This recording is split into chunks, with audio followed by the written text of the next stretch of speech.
Well, joining us now is Bernard Whitman, a former Clinton pollster and Democratic strategist who's written a book called 52 Reasons to Vote for Hillary. Joins us, as I said. Hello to you. Thank you for joining us. Do you like our view? Welcome to America. It's amazing. Thank you for having us. We're really enjoying it. 52 reasons to vote for Hillary. Why is it not working? Well, it is working, and I think we're going to see a resounding historic victory tomorrow night. I think at the end of the day, through all the ups and downs of this election cycle, one thing has remained abundantly clear, and that is Hillary Clinton has always been ahead.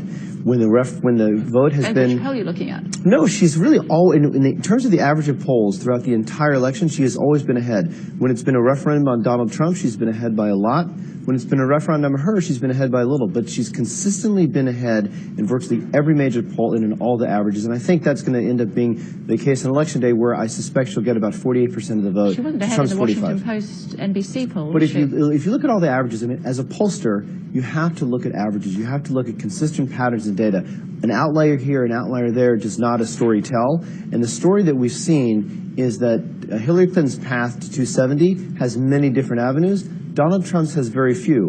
And while it's true that more avenues have opened up to him in recent days, there's still fundamentally so many more opportunities for Hillary to achieve victory than Donald Trump that I remain cautiously optimistic and extremely hopeful. Okay, so we're splitting hairs about whether she's 1 percentage point ahead or whatever. Why is she not 10, 12 points ahead? Because I think that there is a tremendous sense of unrest and dissatisfaction in the country, and I think that Hillary Clinton has had a tough job as someone who's been in office for 30 years, making the case that she is the best one qualified to bring real change to America. And I think that...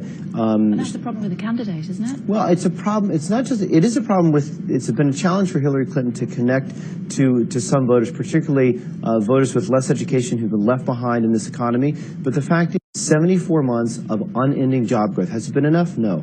Real wages have gone up by 5% for the first time in some 20 years. So the fact is, we are making progress. The progress hasn't been fast enough. But you contrast Hillary Clinton... Trust. There's the word, because people don't trust her. Well, the fact is, they do trust her to be president. They do believe she's more equipped to be commander-in-chief. They believe that she has a better moral character, a better personality, a better temperament. The one area that Donald Trump matches her is being trustworthy. And I think that's a factor of being pilloried and beat up in the press for 30 years.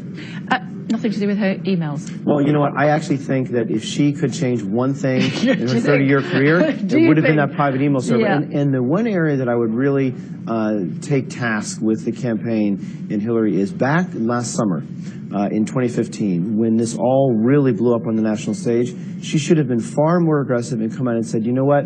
I made a mistake. I was wrong. I'm sorry. Here's all the evidence to support my case. And instead, it was slow, drip, drip, drip. And we know how in politics that can be the kiss of death. And I think ultimately she was finally re-exonerated over the weekend by Jim Comey, who really went beyond the line a week ago Friday by coming out and commenting. How embarrassing that the FBI director had to do that twice because of mistakes that she made. Well, it's also mistakes that he made. The FBI has a long-standing tradition of not commenting on ongoing investigations, but for whatever reason, he chose to make comment, and other agents inside the FBI have chosen to also make comment. Because he was worried that it would leak otherwise. Well, that's a problem. And he would be damned if he did, damned if he didn't. But that's a problem with his own... Easy to criticize him. Look, if he can't control his minions, that's on him. That's not on Hillary Clinton. Okay. What sort of president will she make? I think that actually, much to the surprise of many on the right, I think that Hillary Clinton is going to be a president that can bring people together. She has a demonstrated ability to work across both sides of the aisle. She's done it for 30 years. She did it as senator from New York. She did it as Secretary of State. One thing this country needs more than anything else is to come together. At the end of the day, we are the United States of America. Donald Trump doesn't see us that way. He sees us as the divided states of America, as us against them, as one person against another, as one religion against another. Hillary Clinton, I think, has a history of more than 30 years in public service, and even time before that, of bringing people together. And I think that is what this country needs more than anything else. Okay, so which particular state will make the difference for you? Doing a bit of research, obviously, it's looking to me like North Carolina. What about for you? You know, you are obviously a very quick study of U.S. politics, because the Tar Heel state, as we call North Carolina, I actually believe, and I've come to the conclusion over the weekend, that North Carolina will likely be Hillary's blue wall of defense. And I say that tongue-in-cheek because The Tar Heels are the team of the University of North Carolina.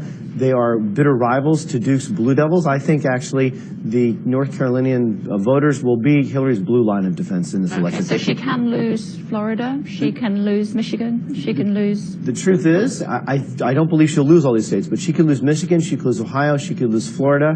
She wins North Carolina and a bunch of other associated states. She could win the presidency with the narrowest of margins at 271 she needs 270 electoral votes. That's margin of one. Is she someone that will be able to reunite the country, because it is a country that is deeply divided? I think so, and I really think it speaks to the type of vision that she has contrasted with the type of vision Donald Trump has.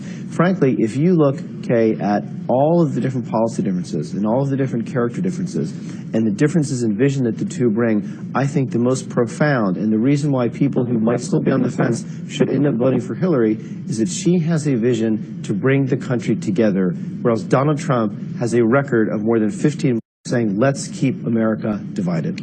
Final question, where are you going to watch? Where are you going to watch it unfold? You know, I think I may pass on the Hillary victory party and watch it from the comfort of my living room with my boyfriend, just watching the returns, taking it all in, and being delighted and happy when she finally gets to 270. A beer and some popcorn? Maybe a couple. But it's great to talk to you. Thank you very much indeed for sharing your expertise. We appreciate it. And thank you for wearing the poppy. Thank you.